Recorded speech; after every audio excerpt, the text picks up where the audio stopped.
औज़ुबिल्लाहिमिनश्शैतानिर्रजीम बिस्मिल्लाहिर्रहमानिर्रहीम। अस्सलाम वालेकुम दोस्तों, तमाम तारीफ़ें अल्लाह ताला के लिए है जो आलमीन का रब है। अब आपके लिए एक वीडियो लेके आ रहा हूँ। इस पे किसी भाई ने कमेंट किया था कि चाँद ग्रहण जो है वो आ रहा है और चाँद ग्रहण पे कोई वीडियो हमें बता दें। तो चाँद ग्रहण के सिलसिले में जो आपको वीडियो बताने वाला हूँ वो बना रहा हूँ हुब पे। वैसे तो अलवी मंत्र भी दे चुका हूँ और भी मंत्र दे चुका हूँ, वो भी आप देख लीजिएगा। उधर से वो करना है वो भी कर लीजिएगा। अब कुरान की एक आयत का अमल जो है वो आपको बताऊँगा।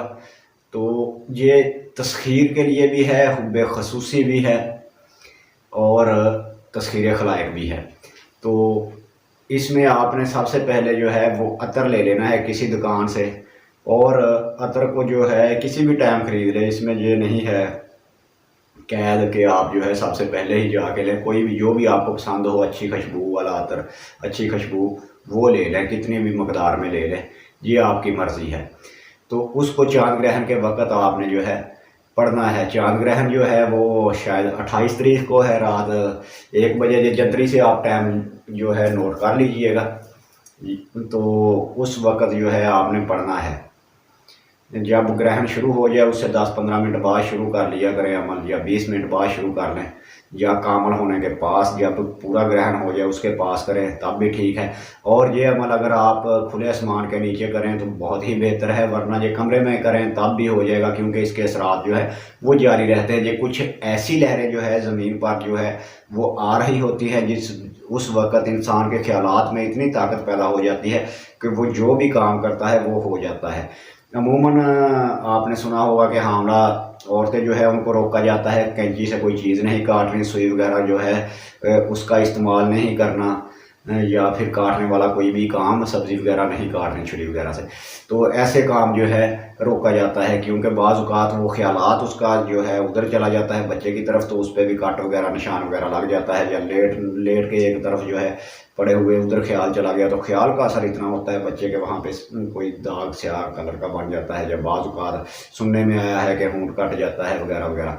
बहरहाल ये ऐसी बातें हैं। और इसके लिए जो है नमाज जो है कसूफ़ व खसूफ़ जो होती है वो पढ़ लिया करें।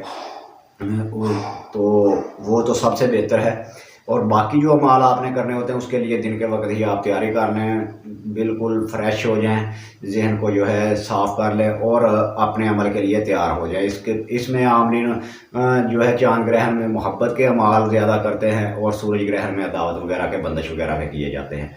तो इसमें तस्खीर मोहब्बत वगैरह के अमाल चाँद ग्रहण में किए जाते हैं। तो इस सिलसिले में जो है आपको यही बताना चाहूँगा कि अब पहले जो अमल दे चुका शायद वो भी दिया हो आपने, आपको हुब का अतर वाला भी, या और भी बहुत से अमल, कोई सा भी जो अलवी मंत्र है या कोई भी मंत्र, इसको आप ग्रहण के औकात में कर सकते हैं। उसकी तादाद जो है उसके लिहाज से जो होती है उसी लिहाज से एक बार में ही पढ़ने में वो आपके पास आ जाती है, या 11 गुना पढ़ लिया जाता है। अगर आप ज़्यादा देर पढ़ना चाहते हैं और मंत्र भी छोटा हो, या जो भी आप पढ़ना चाहते हैं वो कलाम अज़ीम तफसूम छोटी हो, तो वो भी आप जो है 10 गुना उसकी तादाद जो है वो करके पढ़ सकते हैं। उसके अंदाज से 10 गुना भी पढ़ सकते हैं, या जो तादाद बताई गई है। अमूमन मंत्रों की तादाद जो है 108 होती है। इधर आप ग्रहण के औकात में 1008 बार पढ़ दें तब भी काम करेगा। अगर बड़ा है 108 बार पढ़ लें तब भी काम करेगा। और जो आयात हैं इन्हें जो है आप 1000 बार 1100 बार पढ़ लें, या जिन आयात के अदाद के मुताबिक अदाद दिए हों उस तादाद से पढ़ लें, तो वो भी काम करती है।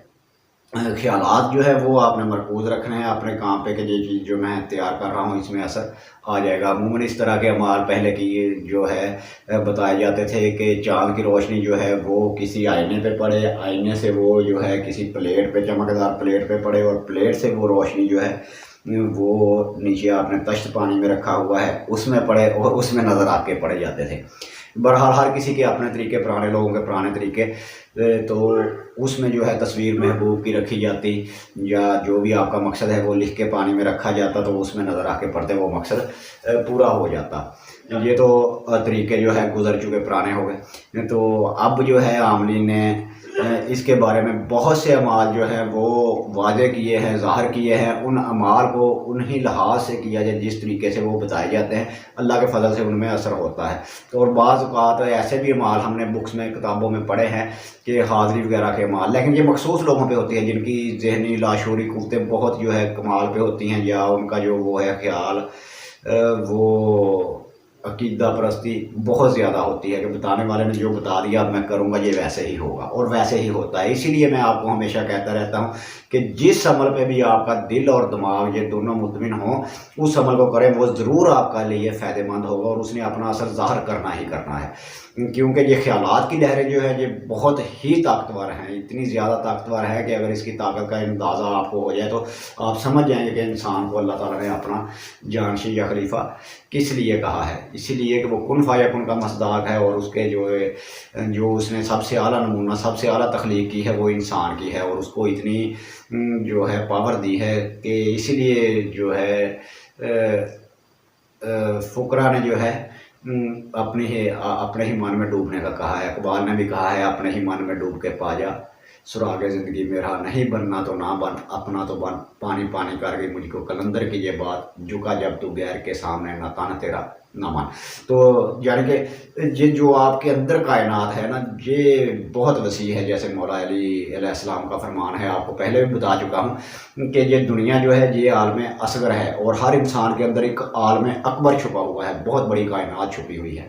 यानी कि पूरी कायनात की हार्ड डिस्क वो अलस्तु बिरब्बिकुम वाला अगर वादा आपको याद हो, वो आयत याद हो कि जिस दिन अल्लाह ताला ने आपसे वादा लिया था कि क्या मैं ही तुम्हारा रब हूँ। कालूला साहब ने कहा हाँ यकीनन तो ही है। फिर अल्लाह ने कहा दुनिया में जाके कहीं भटक ना जाना, भूल ना जाना, इसको याद रखना। तो उस वक्त सारी कायनात आपके सामने बनाई, वो पूरी हार्ड डिस्क, मेमोरी कार्ड कह लें, वो आपके फिट कर दिया कलब में। बहरहाल ये रूह के सिस्टम है, इसको हर चीज़ का इदराक दे दिया गया। तो वो जिस तरफ जिसका रुझान होगा वो उसी तरफ जो है वो खुलेंगे, उस पर दार दरीचे। मौजू जो है वो है खुब का जो अमल है अतर तैयार करने का। इस पे पहले भी एक बार एक किताब में मैंने पढ़ा था, शायद किसी में, अलहम्दु गवानी वो हो मुझ पर दीवानी, जो ना हो दीवानी तो चूंडियों पकड़ कर करो दीवानी, ताहे तू शेख अब्दुल कादिर जिलानी। तो वो अतर पे पढ़ते किसी मौलवी ने वो अमल कर लिया, और वो कोई शहजादी आई, उसको उसने जो है तेल पे दम करके उसमें वो अतर का कतरा एक डाल दिया कि ये लो ये सर पे लगा लेना तुम ठीक हो जाओगी। लेकिन वो उसने जाके देखा तो वो तेल शीशी में घूम रहा था। ये अतर उसने कहा घूमना शुरू हो जाता है जब बंदा पड़ता है। तो उसने कहा इसमें कोई चक्कर है।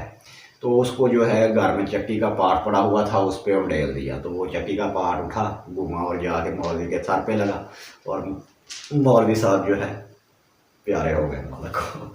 तो ये वाकया ही अमलियात में ऐसी तस्वीर होती है, ये हो जाता है। अगर चाहे किस्से कहानियाँ हैं या कुछ भी है, लेकिन जो भी आपके ख्याल में आ गया वो होता है। क्योंकि ऐसे लोग, बहुत से लोगों ने देखे हुए हैं कि जो ऐसे अजायबात कर देते हैं कि बंदा दंग रह जाता है, कि पूरी पूरी महफल को जो है तस्खीर कर लेते हैं। एक बंदा तो चीज़ ही कुछ नहीं है, ये कोई अपना टाइप किया, उसे कहता है बैठ जा उठ जा उठ जा, घर बैठ के तस्वीर चलाते हैं, बंदा उधर से आना शुरू हो जाता है। ये सब मामला होते हैं। तो इकबाल का एक शेर याद आ रहा है मुझे, अल्फाज़ो मानी में तफावत नहीं, लेकिन मुल्ला की अज़ां और मुजाहिद की अज़ां और, परवाज़ है दोनों की एक ही फ़ज़ा में, शहीं का जहां और है करगस का जहां और। ये आपके अंदर से जब डिक्शनरियाँ खुलती हैं ना तो फिर पता चलता है। हालांकि देख लें आप वो पहले ऊपर वाले शेर की तो आपको समझ आ गई होगी कि मुल्ला की अज़ां और मुजाहिद की अज़ां और। इसी के मस्जिद में मिंबर पे खड़े होकर लाउड स्पीकर के सामने अजान देना और है, तलवारों के साए में अजान देना कुफर के गढ़ में वो और है। और ये परवाज़ हालांकि दोनों की, ये अकबाल का शेर है, कैसा उसने कहा है कि शहीन का जहां और है करगस का जहां और। यानी कि शहीन जो है दोनों की शक्ल एक जैसी, देख लें बिल्कुल, उसकी भी चूंच वैसी, वो भी वैसे ही, पर वाला वो भी, उसकी भी परवाज़ ठीक है। लेकिन करगस जो है ये गिद्ध हमेशा मुर्दार ही खाता है। गंदी से गंदी गोश्त, गला सड़ा बदबूदार सब खा पी जाता है। जबकि शहीन जो है उसकी भी परवाज़ है, लेकिन वो जो है उसकी परवाज़ और है। वो अपना जो है शिकार खुद करके खाता है, उसकी नज़र जो है बिनी वो और है। तो ये इशारे बनाए दिए होते हैं कि इसी तरह अगर आप अमल करते हैं, आपकी जिस तरफ भी रहनुमाई हो, कोई सिफली करे, कोई अलवी करे, कोई अयाज से करे, लेकिन ये अंदर से जो उठता है, इसलिए आप सीधा रास्ता चूज़ करें। क्योंकि रूह जो है ये अपनी असल की तरफ जानी ही जानी है। उधर सब ने इकरार किया था, सब ने इधर आके कोई कुछ हो गया, कोई कुछ हो गया, कोई कुछ हो गया, मज़ाहब में बांट गए, मज़ाहब से आगे फ़िरक़ों में बांट गए वगैरह वगैरह। बहरहाल रूह अपनी असल की तरफ रुजू करती है। इसलिए जो मालिक का कलाम है उसमें जो ताकत है वो किसी और कलाम में है ही नहीं, क्योंकि वो अल्लाह की ज़ुबान से निकला हुआ कलाम जो रसूलुल्लाह सल्लल्लाहु अलैहि वसल्लम तक पहुँचाया, चाहे जिब्राइल के ज़रिए से पहुँचाया, मालिक की ज़ुबान से निकला, वो रसूल खुदा सल्लल्लाहु अलैहि वसल्लम तक पहुँचे और एक किताब की शक्ल हमें नमूना मिला कलाम पाक, कुरान पाक के ज़रिए। तो इसके जो अमाल हैं ये शराशार शिफा है, हर काम में जो है काम आते हैं। लेकिन इसके लिए आपका जो है परहेज़गार होना बहुत ज़रूरी है। बहरहाल अतर आपने जब ले लिया, उसको सामने रखना है, बिल्कुल साफ़ सुथरा अपना माहौल पैदा कर लेना है। जब ग्रहण लग जाए उसके 15-20 मिनट बाद, 10 मिनट बाद, 15 मिनट बाद आप जो है अपनी जगह पे आके बैठ जाएं, अपने नवाफल वगैरह पढ़ें। उसके बाद अमल जब शुरू करना है, अव्वलो आखिर 14-14 बार दुरूद शरीफ आपने पढ़ना है और 14 बार जो है वो कुरान की आयत पढ़नी है। 1400 बार जो है वो आयत पढ़नी है जो मैं आपको अभी बताऊँगा। सुबहाना रब्बिका रब्बिल इज़्ज़ति अम्मा यासिफून। सुबहाना रब्बिका रब्बिल इज़्ज़ति अम्मा यासिफून। इसको आपने 1400 बार पढ़ना है। इस आयत की अदाद 1400 है, इसलिए इसको आपने पूरे 1400 बार पढ़ना है, ना कम ना ज़्यादा। अव्वलो आखिर 14-14 बार दुरूद शरीफ। जब ये आप पढ़ चुके तो उसके बाद वो जो अतर है उसका डार खोल के सामने रखना है, उस पर दम करें, फूंक मारें। पहले तो उसको सामने रखा हुआ है, आपने उस पर नज़र रख के पढ़ रहे हैं आप, सुबहाना रब्बिका रब्बिल इज़्ज़ति अम्मा यासिफून, सुबहाना रब्बिका रब्बिल इज़्ज़ति अम्मा यासिफून, सुबहाना रब्बिका रब्बिल इज़्ज़ति अम्मा यासिफून। तस्बीह अपनी चलाते रहे हाथ में। और 14 गिनती के लिए आपने कोई भी चीज़ आपने 14 रख लेनी है, वो इधर इधर करते जाए, तीलियाँ रख लें, गठलियाँ रख लें वगैरह वगैरह। 14 तस्बीह 1400 बार जब हो जाए, तस्बीह 100 दाने की आप रख लें, तो 1400 बार जब हो जाए उस पर दम करके उसको डाट लगा दें। फिर वो जो है महफ़िल में लगा के जाएँ तो महफ़िल तस्खीर हो जाएगी, किसी ख़ास के लिए लेके जाएँ तो रोज़ाना इस पे फिर आप जो है 14 बार पढ़ के दम करते रहा करें। अगर 1400 बार मज़ीद आप जो है 5 दिन इस पर दोबारा इससे आगे ही 5 दिन 1400 बार मज़ीद पढ़ के दम कर लें तो इसकी तस्वीर कई गुना बढ़ जाएगी। उसके बाद 14 बार डेली पढ़ के इस पर दम कर लिया करें और जहाँ भी इसको लगा के जाएंगे आपके लिए तस्खीर होगी। जिस तक खुशबू जाएगी वो आपका दीवाना होता जाएगा, मुसख्खर होता जाएगा।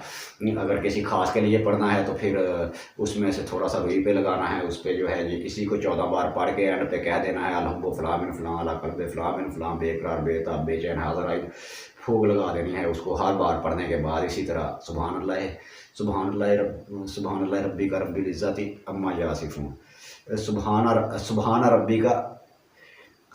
रब्बिका रब्बिल इज़्ज़ति अम्मा यासिफून, अलहुब्बु फ़लाँ मिन फ़लाँ अला क़ल्बि फ़लाँ मिन फ़लाँ बेक़रार बेताब बेचैन हाज़िर आई, फूक लगा दी उस फाये पे, वो रुई का जो है जिस पे आपने अतर लगाया हुआ है। फिर आपने पढ़ना है सुबहाना रब्बिका रब्बिल इज़्ज़ति अम्मा यासिफून, फिर अलहुब्बु फ़लाँ मिन फ़लाँ अला क़ल्बि फ़लाँ मिन फ़लाँ बेक़रार बेताब बेचैन हाज़िर आई, फूक लगा दी। इसी तरह जब आप 14 बार पढ़ चुके, 14 फूके लग गई इसको, वो जिसके लिए काम किया उसको दे देना है। ये लो अपने मतलूब को जाके किसी तरह संगा दो या उसको लगा दो या खुद लगा के उसके सामने चले जाओ तो काम हो जाता है। अगर अपने लिए कर रहे हैं वो भी ऐसे ही फायदे पे लगा के पहुँचा देना, खुशबू पहुँचानी है आपका मकसद है, काम इंशाल्लाह हो जाता है। तो इसमें किसी किस्म के परहेज़ वगैरह की ज़रूरत नहीं। वही आपको हमेशा बताता रहता हूँ कि हराम से जो है वो परहेज़ है, उससे बचना है, हलाल जो है उसे अपनाना है, वो जो है सब कुछ है। अगर कोई बात रह गई हो आप कमेंट में पूछ सकते हैं। बाकी चाँद ग्रहण का जो है आप मुकम्मल टाइम जो है वो जंतरी वगैरह से देख लीजिएगा, तो उस वक़्त आपने ये अमल करना है। कोई परहेज़ ऐसा नहीं है कि जिसकी वजह से जो है अमल में कोई गड़बड़ बने। परहेज़ बस यही है कि बुराइयों से बचें, हर हराम काम से बचें, हर हराम खाने से बचें और हलाल अपनाएं। ज़ुबान भी पकीज़ा हो, आपकी आदात भी हलाल हो, तो इंशाअल्लाह तसीर ही तसीर है, काम होते हैं। ये हकीमों के लिए, आमलीन के लिए, डॉक्टरों के लिए, शोबिज़ वालों के लिए, जो भी जिस महकमे से रिलेटेड है, सब के लिए ये कारगर है। तो इंशाअल्लाह अल्लाह के फजल से इसके असरात भी आएंगे। आगे से आपका परहेज़गार होना, आपकी ज़ुबान में तसीर पैदा होना जो है वो बढ़ेंगे, तसीर आती जाएगी, इंशाअल्लाह काम होते हैं, सब कुछ होगा मालिक के फजल से। बाकी भी आपके लिए जो है अमाल जो है, वीडियो जो है वो लेके आते रहेंगे इंशाअल्लाह, और आपको बताते रहेंगे। जो भी बात रह जाए आप कमेंट में पूछ लिया कीजिएगा, तो कमेंट में मैं आपको जवाब देता रहता हूँ और देता रहूँगा इंशाअल्लाह। आपकी रहनुमाई मुकम्मल होती रहेगी। इसके साथ ही मेरा और आपका अल्लाह निगहबान। फिर मिलेंगे नई वीडियो के साथ। खुदा हाफिज़, रब रखा, फ़ी अमानिल्लाह।